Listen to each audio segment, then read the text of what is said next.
I had never heard his story. He was not always very fond of telling it, but here I sit, along with hundreds of others, as his soft voice echoes through the microphone, the silent audience attempting to empathize with every detail of his troubled childhood. He tells of a wealthy family abandoning their fortune in Germany with nothing but a suitcase, a boat to China, 10 years in a Shanghai ghetto, and then adapting to American culture. My grandpa is the man speaking. My grandpa is a Holocaust survivor. After hearing bits and pieces of his survival when I was much younger, I developed an interest. I listened to and learned from the stories of every survivor that I can. And as it turns out, the events of nearly 50 years before my birth have changed my life more than many of the past 20. They tell, and I listen. Auschwitz, murder. Dachau, debilitation. Separation, death march, despair, loss, hiding, fear, solidarity, dehumanization, survival. I'm a junior in high school. I'm afforded the opportunity to participate in a program, Adopt a Survivor. I will be documenting the story of a survivor so that it can never be forgotten. For in a few years, the survivors will no longer be left, and it will be our responsibility to carry on their stories. I sit at a dinner with other high school students participating in the program.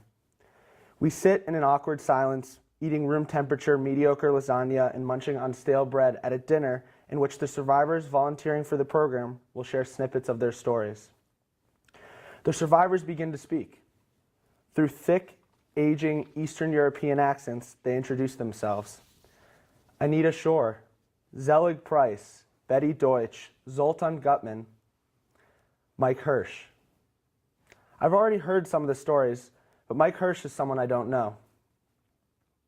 Our advisors give us a quick pep talk, reminding us to be patient, that the survivors may forget things, be slow to respond, basically that the old survivors are, well, getting old. Then we're off. Over the next few months, I meet with Mike every few weeks. We spend hours together, sitting at a standard kitchen table in his small, overheated apartment as he speaks, often interjecting unrelated relationship and career advice, and I listen. I record his stories on my computer, I take notes, and I ask questions. I try to put myself in Mike's shoes. It's impossible. But hearing him speak is as close as I'll get.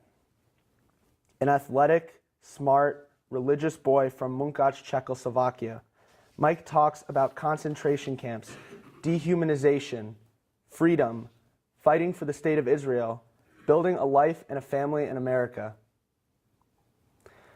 Mike, what do you attribute your survival to? I ask. Miracles, he responds. 5 miracles. Mike acknowledges that it is not just perseverance that led to his survival. At this moment, he teaches me something that will stay with me forever. Not everything is in our control. The time Mike grasped to his father's hand for dear life as a stern Nazi guard attempted to separate him into a line for the gas chambers at Auschwitz, but for some reason, the guard decided to let him go. The time Mike developed a horrible, debilitating infection in his neck from a muddy rag that had rubbed his skin. Yet there happened to be a doctor imprisoned in his barracks who was capable of performing a crude, yet successful surgery. The time Mike lagged behind in a death march with the injured to try and scavenge food in the fields they walked through to fill his empty stomach, a guard approached. Mike proved his health, ran away, and then listened as one by one, every other member of that group was shot and killed. The time Mike found cover during an air raid in a dry field and a searing hot, rusted hunk of shrapnel punctured the ground a mere foot from his trembling chest.